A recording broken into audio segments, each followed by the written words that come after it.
জেনেছো সারা বিশ্বকে সুন্দর রাখতে গেলে আমাদের গাছ লাগানো প্রয়োজন।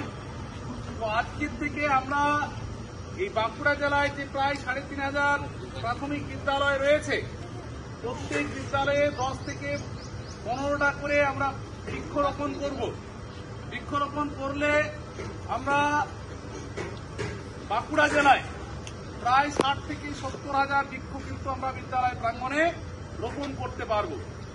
আজকে যে গাছগুলি লাগানো হবে, আমাদের স্যার এবং দিদিমণিরা তোমাদের পৃথক পৃথক ছাত্রছাত্রীদেরকে একটি করে গাছের দায়িত্ব দেবেন, যেটি তোমরা প্রতিদিন এসে জল দেওয়া, তার পরিচর্যা করা, সমস্ত কিছু কিন্তু দায়িত্ব সহকারে তোমাদেরকে নিতে হবে। ঠিক আছে? তো এই কর্মসূচিটা তোমাদের সারা বছর ধরে তোমাদের কিন্তু চালিয়ে যেতে হবে। সেজন্য আমরা প্রত্যেকটা বিদ্যালয়ে এই কর্মসূচি গ্রহণ করেছি। তোমরা আজকে তোমাদের সামনে তোমাদেরকে নিয়ে আমরা গাছ লাগিয়ে যাব।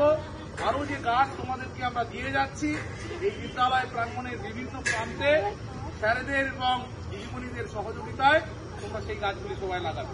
ঠিক আছে? তো আগামী দিনে যাতে আমরা ভালো থাকি, আমাদের পরিবেশ যাতে সুন্দর থাকে, সেজন্য তোমাদের আহ্বানে এই জগদল্লা ২ নম্বর অঞ্চলের প্রধান ম্যাডাম এসে উপস্থিত হয়েছেন। এখানে আমার পাশে রয়েছেন আমার বাঁকুড়া জেলা বিদ্যালয় সংসদের আমাদের কর্মকর্তারাও এসে উপস্থিত হয়েছেন।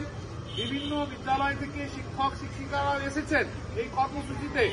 সকলকেই আমি আন্তরিকভাবে শুভেচ্ছা অভিনন্দন জ্ঞাপন করি যে আমাদের এই কর্মসূচিটা সারা বছর ধরে যাতে আমরা সুন্দর করে পরিচালনা করতে পারি তোমাদের সহযোগিতায়, সেজন্য তোমাদেরকে আগিয়ে আসতে হবে।